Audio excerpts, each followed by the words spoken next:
The right answer when it comes to guitar, I don't care if you're a professional guitar player or if you're new, is this. The right guitar fulfills all your expectations. Let me explain what that means.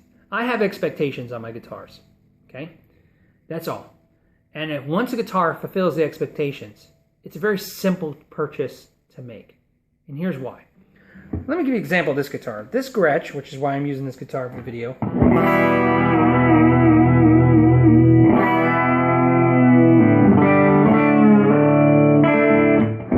has a Bigsby. One of my expectations is the guitar stays in tune. That's just an expectation I have. I don't care if it has a tremolo or not. I want the damn thing to be in tune. It just drives me nuts when the guitar is not in tune. So my first expectation is the guitar is in tune. If a $100 guitar stayed in tune, technically that guitar would be good enough for me if that was my only expectation. But I have more. So let me go with some more I have. The next thing I have is that the guitar be light. I don't like heavy guitars. Does that make heavy guitars bad? Hell no. That's my expectation. In fact, I'll give them to you even faster so we don't take too long in the video. I like guitars to stay in tune. I like them to be kind of on the lighter side. I like guitars to be unique. In other words, I don't like everybody to see everybody with a guitar. The reason is this. I don't really care about bargain shopping. Not that that's wrong. It's just not my thing. So bargain shopping, one of the exciting things about bargain shopping is getting that unique deal. I like having a unique guitar. So sometimes it's a bargain, sometimes it's not. So sometimes I have to have a guitar custom painted, like that one, to be unique. Or sometimes I just, like this, I buy a limited edition one. That is something fun for me. I find the uniqueness exciting, right? And excitement is huge for me because that's what makes me want to play the guitar more. It's uniqueness. Now, the other thing for me is I like the action to be low, right? I like it to be actually 1 millimeter off the 3rd fret and 1.25 millimeters, 0.25 millimeters off the 12th fret. That's just how I like to do it. So if the guitar plays with that kind of height adjustment, I'm really happy with that overall, okay? I like a guitar that has a certain sound. In other words, not a sound, because I'm not in a band and I don't have a sound in my head that says, okay, I want everything to sound like this. I want this guitar, like in particular, this guitar's purchasing point for me was kind of like this country rockabilly.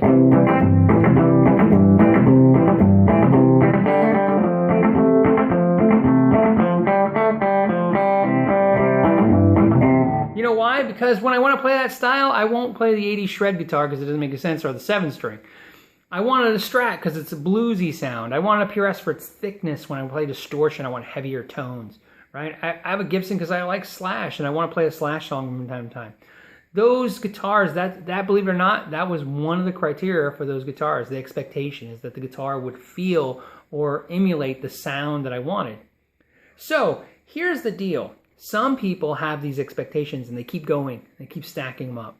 Some want the guitar to be expensive. Some people want the exact same way I just said, but they don't want the guitar to be over $300.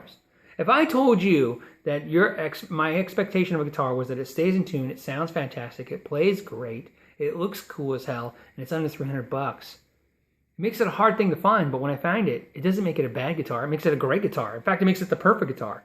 It makes it the guitar that I've been dreaming about all of my life. In fact, when I find it, it may be the guitar so good that no other guitar will stack up to it. So when somebody comes up to me and says, oh yeah, well that's cheap junk and I have a nice guitar, well, the proof is really in how I feel. And if I feel good about the purchase and the guitar I have, no one can take that from me. In fact, you'll find that if the more happy you are with the guitar that meets your expectations, the more you kind of chuckle when somebody tries to tell you how you're wrong, right? It's like if you were in a restaurant having a great meal and you look at your wife or girlfriend and go, God, this meal's great. And the guy walks by and goes, you got the crappy meal, and then walked away. You would go, what an asshole. And then you would laugh, and you and your girlfriend or wife would laugh, and you would continue with your meal. It wouldn't even faze you, right? Some people, though, they get self-conscious. What did I miss? What did he know? Does he know something? Screw it. If you're happy with it, then that's great. But the most important thing is what I want you to take away from this video is this. If you're new to buying a guitar, if you're buying your second guitar, your third guitar, if you're buying your 20th guitar, if you're collecting, if you feel like you're just buying guitars because you're just churning through trying to figure out what you want, well, maybe you should stop and do exactly what I said. Write down an arbitrary number, 10, 20, 5 expectations of a guitar, 10 expectations of a guitar. The guitar will be I like heavy guitars. I want a heavy guitar. I don't, but you know what I mean. I want a heavy guitar. I want a guitar that's black. I want a guitar that is just got chrome instead of black hardware, right? Those are expectations. Nobody can be wrong about those, right? I want the guitar to be a value. I want to feel like when I bought it, I didn't pay too much for it. That's an internal thing, by the way.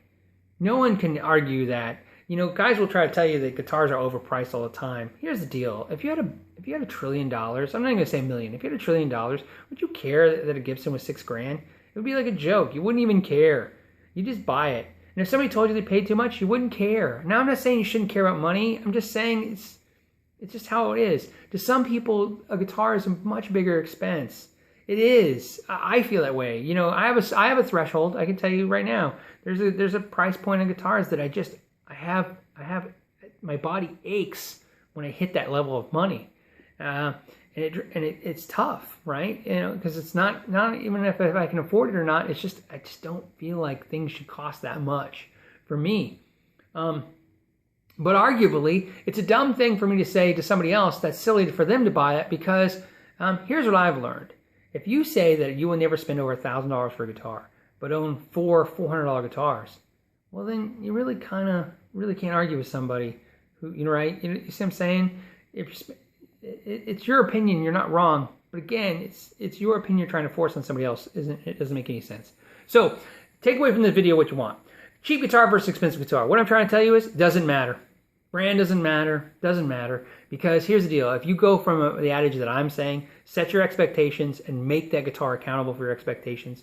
Last thing for expectations. The reason why I like guitars to be unique and fun is because when I stare at them on the wall, I want them to kind of call to me and make me grab one, right? And just like everybody else, no matter how many guitars you have, everybody will tell you the same thing. They can narrow it down to one. If I had to go to one guitar tomorrow, I would take a PRS. I don't know why. I can't tell you why. Probably because I set all those expectations and it hits them. I don't know. I just like it. All right, guys. Thank you for your time. Know your gear.